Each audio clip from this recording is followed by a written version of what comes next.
Well, panawagan ko kay Presidente, Sir, BBM, hindi ako galit sa iyo, Sir. At alam ko rin na wala kang personal na galit sa akin. Ako ngayon ay umaapila sa iyo na sana alagaan mo bawat Pilipino na hindi madala sa ibang bansa. You say na harapin ko yung kaso dito sa ating Pilipinas, ikakagalak ko yan, ikagmamayabang ko yan, na harapin ko dito sa ating bansa. Pero kung sa ibang, dito sa ating bansa, pero kung sa ibang bansa naman. Una sa lahat, sabi ko nga, ang pandaigdigan batas, napakaraming bansa ay nasa constitution nila ito. May mga bansa na ayaw makiisa rito lalo na yung mga powerful nations, ngunit ang kasalungatan, sila rin ay nagpapatupad na hulihin ang mga lumalabag sa international law, ni kahit pa nga hindi paglabag sa international law, kung nakikita nilang labis ang paglabag sa bansa nila o sa sariling bansa ay nais nilang hulihin at panagutin, ngunit sila ayaw nilang pakialaman sila.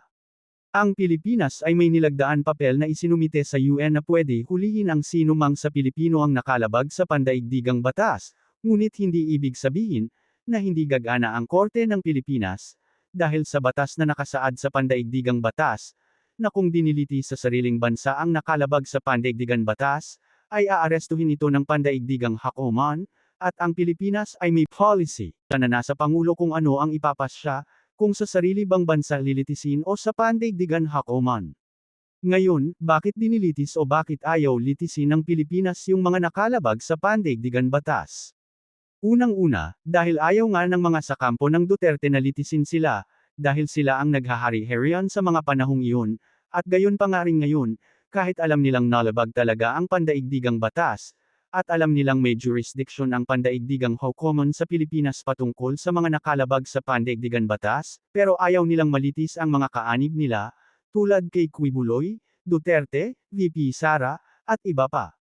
Ngayon bakit ayaw ng litisin ng administration ang mga ito? Ito di dahil sa di kayang arestuhin sila ng administration, ang higit sa dahilan ay banta sila sa kapayapaan at soberensya at seguridad ng Pilipinas. Isipin mo ba naman, halos araw-araw ang panggugulo nila sa Pilipinas, inamin pa ito ni VP Sara, sila raw ang apoy na di mamamatay, tapos pagbantaan ba naman ang Pangulo at yung iba pa na papatayin nila, ito'y paulit-ulit na sinasabi ng mga Duterte. Isipin mo ba naman, ang mga panig sa mga Duterte ay gustong ipamigay ang Pilipinas o ang mga isla at karagatan ng Pilipinas sa China?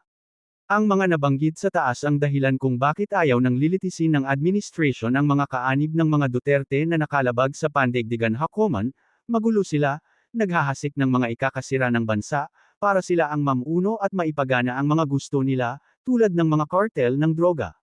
Dahil dito, ito ang payo ko sa iyo Senador Bato de la Rosa, ikaw mismo ang nagsabi na wala kang galit kay PBBM at walang galit sa iyo si PBBM at posibilidad na totoo ang mga ito. At ikaw ay nasa ilalim lang ng kapangyarihan noon ni FPRRD, na di ka tumalikod dahil sa isip mo masama talaga ang droga, ngunit di mo rin naiwasan ang wala na sa tamang utos. Dahil nga naipit ka na, kaya di mo masisisi si PBBM kung ayaw na ng administration na litisin ka rito, alam mo yan na di si PBBM ang lubos na may gusto niyan, kaya lang wala siyang magagawa dahil nga para sa seguridad, soberentiya, at kapayapaan ng bansa, na hanggat di nabiubuhag ang puwersa nyo ay mananatili ang layo nyo. Kaya ang payo ko sa iyo, kumalas ka sa grupo nila, kung talagang mahal mo ang mga pamilya mo, humingi ka ng matibay na proteksyon lalo na para sa mga pamilya mo, alam kong alam mo ang ibig kong sabihin.